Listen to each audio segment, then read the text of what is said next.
Here is another old English tale. This one's called Mr. Vinegar. Mr. and Mrs. Vinegar lived in a vinegar bottle. Now, one day when Mr. Vinegar was from home, Mrs. Vinegar, who was a very good housewife, was busily sweeping her house, when an unlucky thump of the broom brought the whole house clitter-clatter, about her ears. In an agony of grief, she rushed forth to meet her husband. On seeing him, she exclaimed, "Oh, Mr. Vinegar, Mr. Vinegar, we are ruined. I have knocked the house down, and it is all to pieces." Mr. Vinegar then said, "My dear, let us see what can be done. Here is the door.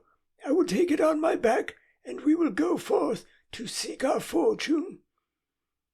They walked all that day, and at nightfall entered a thick forest. They were both very, very tired, and Mr. Vinegar said, "My love, I will climb up into a tree, drag up the door, and you shall follow."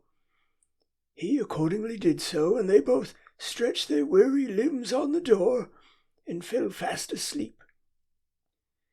In the middle of the night, Mr. Vinegar was disturbed by the sound of voices underneath, and to his horror and dismay found that it was a band of thieves met to divide their booty.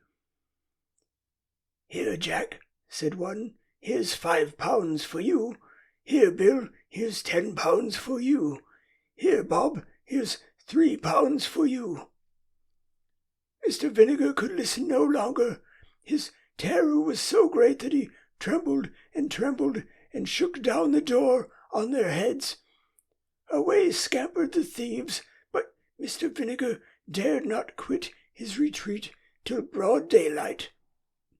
He then scrambled out of the tree and went to lift up the door, where what did he see but a number of golden guineas. "Come down, Mrs. Vinegar," he cried. "Come down, I say, our fortune's made. Our fortune's made. Come down, I say." Mrs. Vinegar got down as fast as she could, and when she saw the money she jumped for joy.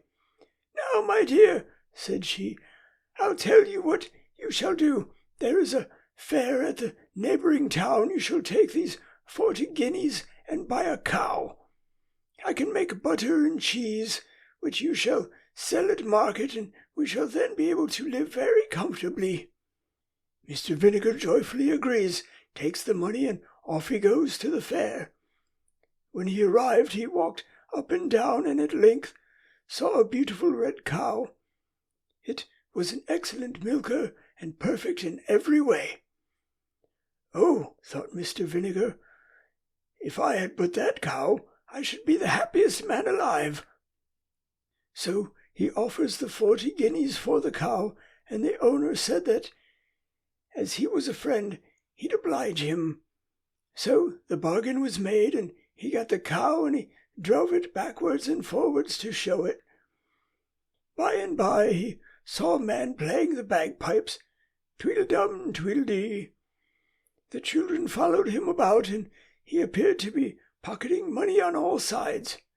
"Well," thought Mr. Vinegar, "if I had but that beautiful instrument, I should be the happiest man alive. My fortune would be made." So he went up to the man. "Friend," says he, "what a beautiful instrument that is, and what a deal of money you must make." "Why, yes," said the man, "I make a great deal of money, to be sure, and it is a wonderful instrument." "Oh," cried Mr. Vinegar, "how I should like to possess it." "Well," said the man, "as you are a friend, I don't much mind parting with it, and you shall have it for that red cow." "Done," said the delighted Mr. Vinegar. So the beautiful red cow was given for the bagpipes.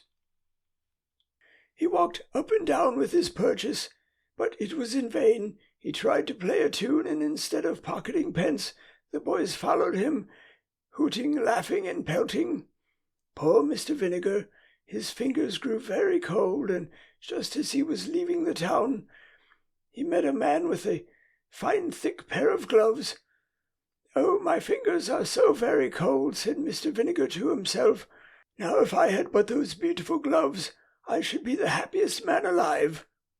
He went up to the man and said to him, "Friend, you seem to have a capital pair of gloves there."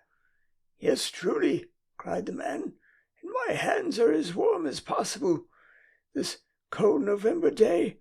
"Well," said Mr. Vinegar, "I should like to have them. What will you give?" Said the man, "As you are a friend, I don't much mind letting you have them for those bagpipes." "Done!" cried Mr. Vinegar. He put on the gloves and felt perfectly happy as he trudged homewards. At last he grew very tired, when he saw a man coming toward him with a good stout stick in his hand. "Oh," said Mr. Vinegar, "that I had but that stick, I should then be the happiest man alive." He said to the man, "Friend, what a rare good stick you have got." "Yes," said the man, "I have used it for many a long mile, and a good friend it has been, but if you have a fancy for it, as you are a friend, I don't mind giving it to you for that pair of gloves." Mr. Vinegar's hands were so warm and his legs so tired that he gladly made the exchange. As he drew near to the wood where he had left his wife, he heard a parrot on a tree calling out his name. "Mr. Vinegar, you foolish man, you blockhead, you simpleton, you went to the fair and laid out all your money in buying a cow. Not content with that, you changed it for bagpipes, on which you could not play, and which were not worth 1/10 of the money. You fool, you had no sooner got the bagpipes than you changed them for the gloves, which were worth 1/4 of the money. And when you had got the gloves, you changed them for a poor miserable stick. And now for your 40 guineas, cow bagpipes, and gloves you have nothing to show but that poor miserable stick, which you might have cut in any hedge."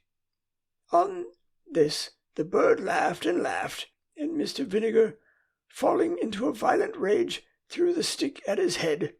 The stick lodged in the tree, and he returned to his wife without money, cow, bagpipes, gloves, or stick, and she instantly gave him such a sound cudgelling that she almost broke every bone in his skin.